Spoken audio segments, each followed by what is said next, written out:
아마샤가 그를 대신하여 왕이 되니라. 아멘.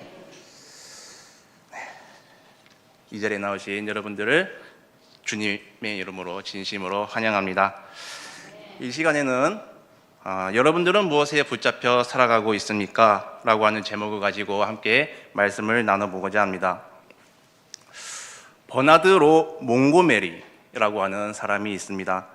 제2차 세계대전 때에 영국을 승리로 이끌었던 사람이죠. 그는 젊었을 때 교회에서 성경 공부 모임에 참석한 적이 있습니다. 하루는 이 몽고메리가 성경 공부를 마치고 성경 공부를 같이 했던 목사님을 집까지 모셔다 드리게 되었습니다. 그는 목사님께 질문을 하나 했습니다. 목사님, 오늘 말씀 중에 똑바로 살으라고 말씀해 주셨는데 어떻게 사는 것이 똑바로 사는 것입니까? 라고 말이죠. 그러자 목사님은 주머니에서 이렇게 볼펜을 꺼내서 그에게 보여주면서 이렇게 말했습니다. 자, 몽고메리군, 잘 보게. 여기 볼펜은 스스로 설 수가 없지. 하지만 내 손에 이렇게 붙잡혀 있으니까 똑바로 설 수 있다네. 몽고메리는 이 목사님의 말을 듣고서 그래, 오늘 우리들의 인생도 하나님의 손에 붙잡혀 살아야 하구나 라고 하는 것을 깨닫게 되고 평생 그러한 삶을 살기 위해 노력했다는 얘기를 우리는 듣게 됩니다. 오늘날 우리들의 삶은 항상 무엇인가에 붙잡혀 살아가고 있고 또는 무엇을 붙잡고 살아가고 있습니다. 무엇을 붙잡고 살아가느냐에 따라서 그 사람의 운명이 달라지게 되어 있는 것이죠. 어떤 사람은 인기와 명예를 붙잡고 살아가고 어떤 사람은 지식과 재물을 붙잡고 살아가기도 하고요. 어떤 사람은 취미와 습관에 붙잡혀 살아가고 그리고 어떤 사람은 술과 담배에 의존하면서 살아가게 됩니다. 이 자리에 계신 여러분들은 지금 무엇을 붙잡고 인생을 살아가고 계십니까? 요즘 집에 강아지들 많이 키우지 않습니까? 강아지의 목에 줄을 매는 이유가 무엇일까요? 다양한 이유가 있겠지만 주된 목적은 그 강아지를 내 맘대로 끌고 가기 위함이지 않습니까? 우리 인생에도 이 목줄로서 또는 무언가에 매여 있다라고 한다면 누군가에 의해서 아니면 세상의 그 어떠한 힘에 의해서 끌려가게 되어 있는 것이죠. 오늘 말씀 속에서 그 무엇에 붙잡혀 살아가고 있는 한 사람의 모습을 보게 됩니다. 바로 요아스, 요아스라고 하는 사람이죠. 그의 모습을 성경에서는 이렇게 기술하고 있습니다. 12장 2절 말씀을 우리가 함께 읽어보도록 하겠습니다. 12장 2절입니다. 요아스는 제사장 여호야다가 그를 교훈하는 모든 날 동안에는 여호와 보시기에 정직히 행하였으되. 아멘. 요아스는 왕이 되고 나서 하나님이 기뻐하시는 일들을 합니다. 성전을 아름답게 수리하기도 하고 금과 은의 성전 기물들을 새롭게 하고 그리고 성전에 헌금을 많이 거칠 정도로 정말 이러한 큰 영적인 부흥이 이 남유다에 있었습니다.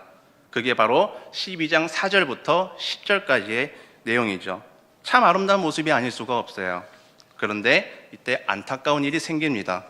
바로 오늘 본문 17절과 18절 말씀을 보시면 적군인 아람 왕 하사엘이 예루살렘으로 쳐들어오는 것이죠. 자, 적군이 침공을 했어요. 적군이 침공을 했는데 이러한 상황에서 그럼 4절에서부터 10절까지의 정말 이렇게 믿음이 좋았던 왕이라고 한다면 어떻게 해야 될까요? 기도를 한다든지 하나님의 선지자를 찾아간다든지 그렇게 하나님께 매달리거나 그렇게 선택을 해야 되지 않겠습니까? 그런데 요아스는 그렇게 하지를 않았어요. 요아스의 선택이 뭐였냐면은 자신의 조상의 왕들이 하나님께 드렸던 모든 성물들 그리고 자기가 구별해서 드렸던 모든 성물과 그리고 여호와의 성전 곡간과 왕궁에 있는 금 그러니까 나라에 있는 모든 금들 그리고 모든 보화들 보석들 싹 다 끌고다가 아람 왕에게 갖다 바치는 거예요. 그랬더니 아람 왕이 어떻게 해요? 그거 받고 기뻐하면서 집으로 돌아가죠. 자, 이렇게 해서 일단은 위기를 모면합니다. 그런데 안타까운 것은 이어서 어떤 게 기록이 되어 있냐면은 요아스는 비참하게 죽었더라 이야기하고 있어요. 신복들이 반역했다라고 이야기하고 있습니다. 역대하에서는 이 사건을 굉장히 자세하게 기록하고 있어요. 사실 역대상하는 다윗 왕가의 좋은 점만을 기록하고 있습니다. 나쁜 것은 대부분 삭제를 했어요. 왜냐하면 기록 목적 자체가 나쁜 것을 고발하는 것이 아니라 아름다운 것을 보여주면서 너희는 이렇게 살아야 돼, 너희는 이렇게 살아라 라고 하는 것을 보여주는 것이 바로 역대상하거든요. 그러니까 나쁜 것이 없는데 그럼에도 불구하고 역대기에 이 요아스의 악함 그리고 이 안타까움을 이 열왕기보다 더 훨씬 더 길게 그리고 더 자세하게 쓰고 있습니다. 그만큼 이 요아스의 타락에 대해서 성경은 가슴 아파하고 있다라는 것이죠. 역대하 24장 말씀에 보면 자기 목숨을 살려주었던 그 대제사장이 살아있을 때에는 성전에서 제사를 굉장히 잘 드렸었는데 이 대제사장 여호야다가 죽으니까 백성의 무리가 와서 왕을 꼬셨고 그리고 왕은 그 게임에 넘어가서 이전 정책들을 다 뒤집어 버리게 되고 그리고 악한 왕이 되었다 이렇게 기록을 하고 있습니다. 좋은 스승이 있었어요. 그런데 그 스승이 죽자 결국은 게임에 넘어가 악한 길로 갔다는 건데 사실 이걸 읽을 때 정말 신앙에 대한 굉장한 회의감이 들기도 하죠.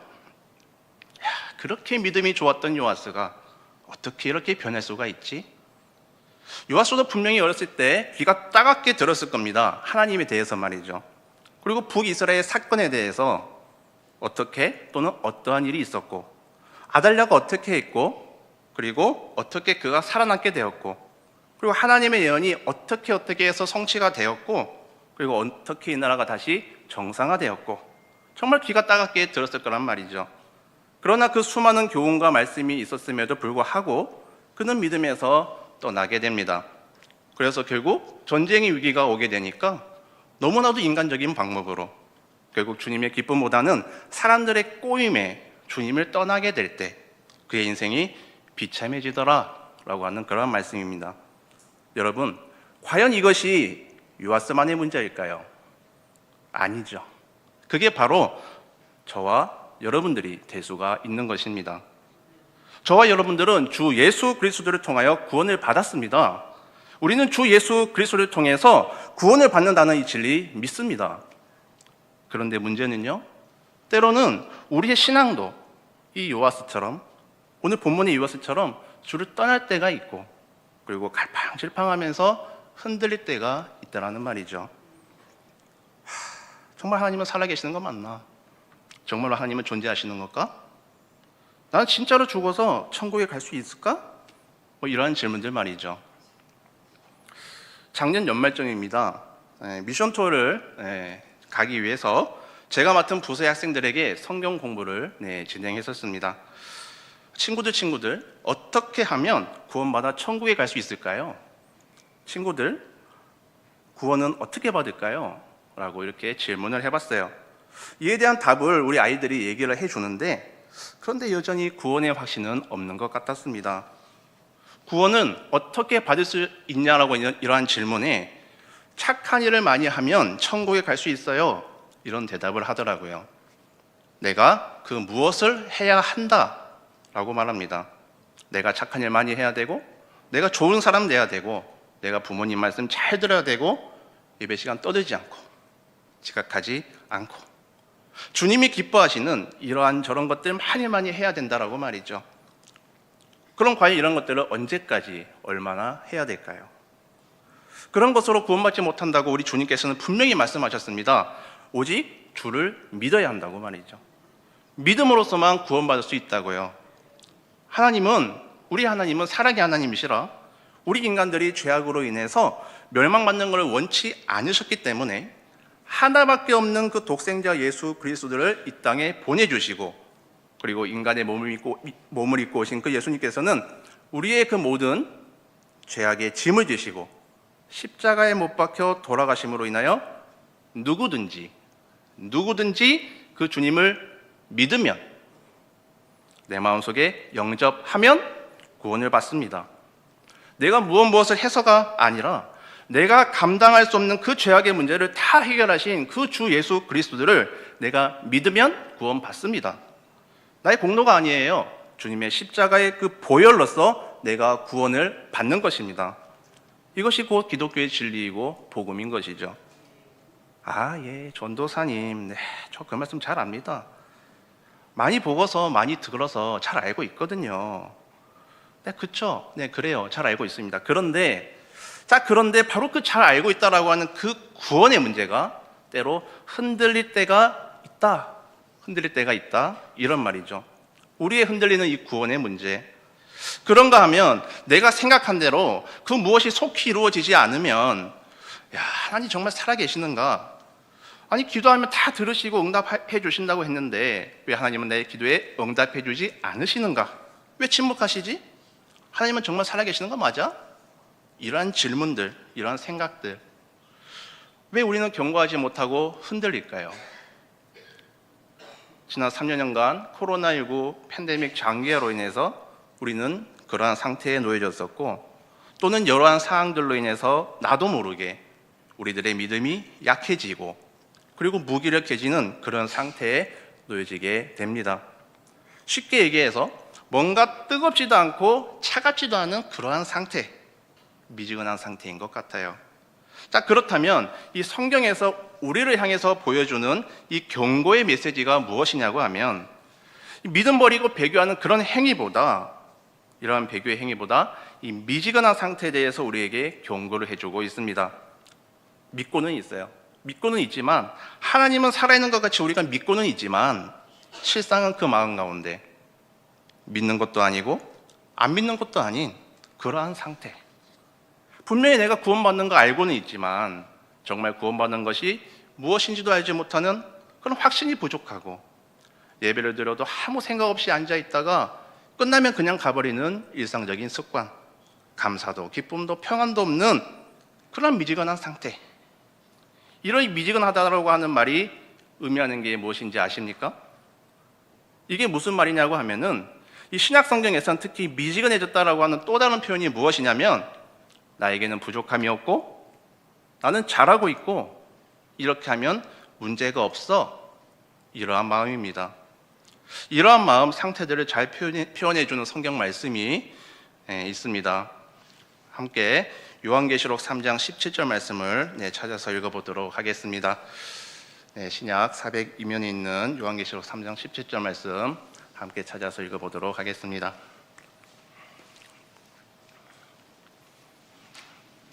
시작. 내가 말하기를 나는 부자라 부유하여 부족한 것이 없다 하나 내 공고한 것과 가련한 것과 가난한 것과 눈먼 것과 벌거벗은 것을 알지 못하는도다.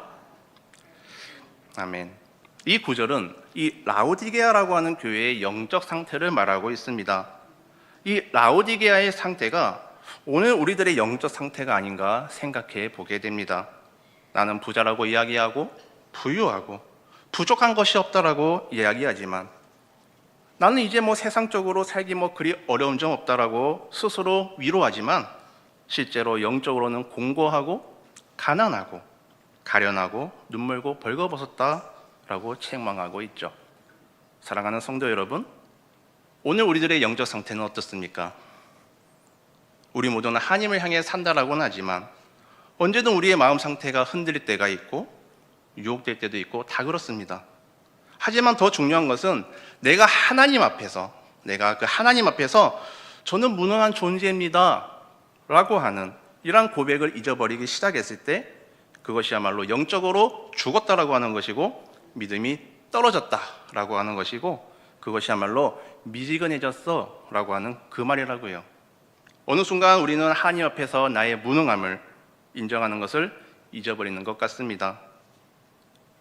요아스 왕이 적군이 쳐들어오게 됐을 때에 그의 무능함을 깨닫고 그가 하나님께 기도를 했다라고 한다면 하나님께서는 분명히 살려주셨을 것입니다. 하지만 요아스 왕에게는 믿을 것이 있었어요. 뭐죠? 바로 궁전의 곡간이었죠. 그의 마음이 다 가있던 바로 그 곡간을 다 풀었어요. 그랬더니 자기가 예상한 대로 적군이 그거 받고 돌아갑니다. 그에게는 하나님이 필요 없었어요. 왜요? 믿을 것이 있었거든요. 사랑하는 성도 여러분, 여러분들은 무엇을 더 의지하며 살아가고 계십니까? 무엇 때문에 인생들이 든든해 하시는가요? 아니요. 무엇으로 인생들이 공고하십니까? 여러분, 믿음이라고 하는 게 뭐죠? 이 믿음. 성경에서 가르치고 있는 이 믿음이라고 하는 것은 곧 하나님을 신뢰하고 있는 그런 마음인데, 이 신뢰하는 이 마음을 쉽게 풀어서 설명하면 나는 힘이 없어요 라고 하는 고백입니다. 나는 힘이 없습니다 라고 하는 것을 고백하는 것이죠. 그래서 주님만이 나의 힘이 되십니다. 내가 무능하다는 것을 우리가 철저하게 고백하기 시작할 때에 그 인생은 결국 하나님을 선택할 수밖에 없고 주님만 의지할 수밖에 없는 것이죠. 그런데 이러한 신앙의 고백과 믿음을 우리가 잊어버리기 시작했을 때, 이 믿음에서 떠나게 될 때, 이 믿음에서 흐려지게 될 때 우린 예배를 들어도 감동이 없고 기도를 할 필요도 느끼지 않고 하나님을 붙잡을 필요도 없고 하나님을 선택하지 않고 그냥 그렇게 세상 따라 그렇게 살아가는 것이죠. 여러분들은 정말 여러분들의 무능함을 인정하고 계십니까? 아니면 여러분들이 믿고 있는 그 무엇을 붙잡고 계십니까? 우리가 우리의 무능함을 인정하기 시작할 때 비로소 우리는 뜨거울 수 있는 것이고 비로소 우리는 하나님을 찾을 수 있는 것이고 힘의 근원이신 하나님을 신뢰할 수밖에 없는 것입니다.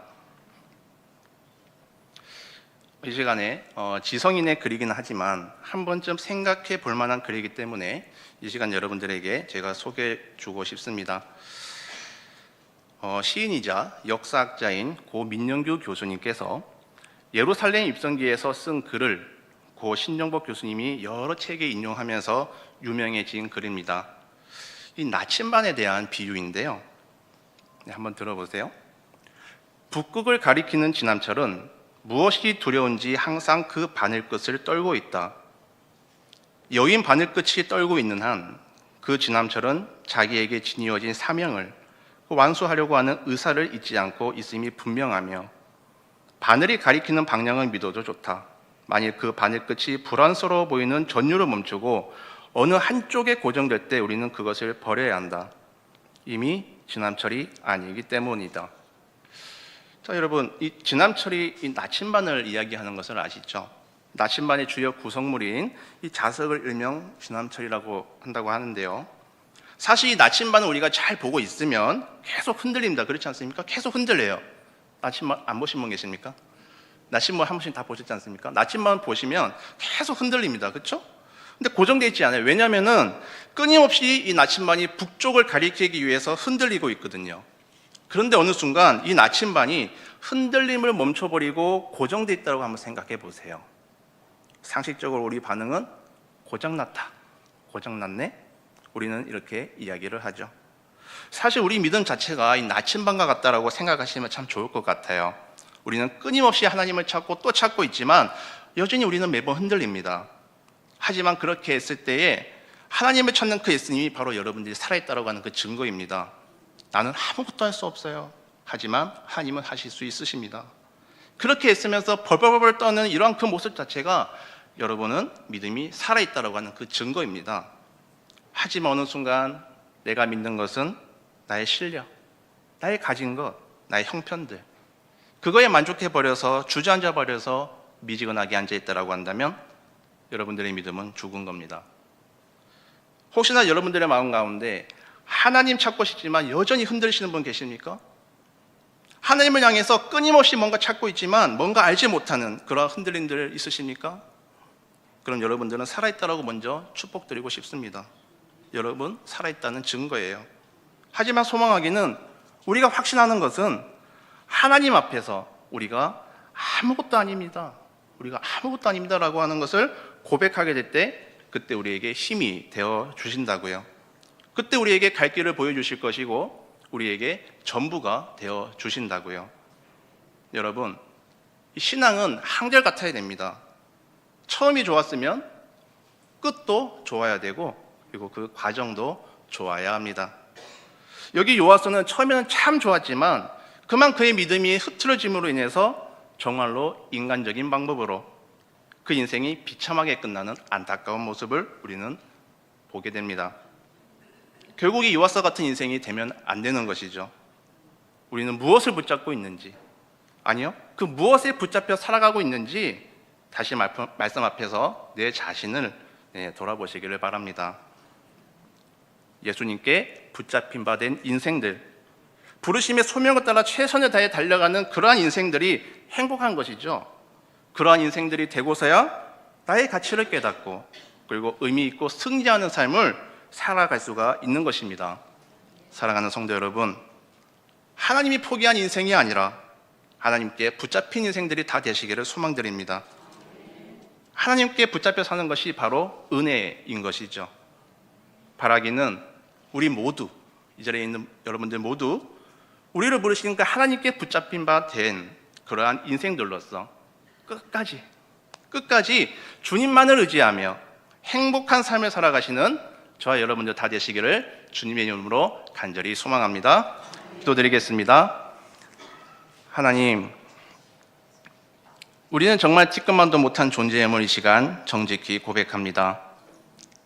그럼에도 불구하고 우리를 살려주시고 생명까지 허락하시고 우리가 기도한 것보다 더 큰 것을 주시는 그 하나님의 사랑을 또한 고백합니다. 하나님, 우리가 살다 이 땅 가운데 또한 살아가다 우리의 믿음이 흔들릴 때가 정말 많은데 간절히 바라기는 내가 아무것도 아니라고 하는 것, 이 사실을 우리가 기억하게 하시고, 그런데 하나님이 나의 전부가 되어주셨기 때문에 그래, 난 살았어 라고 하는 이러한 고백이 저희들의 입술 가운데 떠나지 않도록 도와주시옵소서. 그래서 이 시대를 살아갈 때에 미지근한 신앙인이 아니라 나는 아무것도 아니지만 나를 존귀한 자로 만드셨다는 그 기쁨, 구원의 기쁨과 감격이 떠나지 않는 인생들 다 될 수 있도록 주님 도와주시옵소서. 이 모든 말씀 하늘에 살아계신 우리 주 예수 그리스도의 이름으로 간절히 기도드립니다. 아멘. 자, 이 시간 함께 말씀을 생각하며 찬송가 86장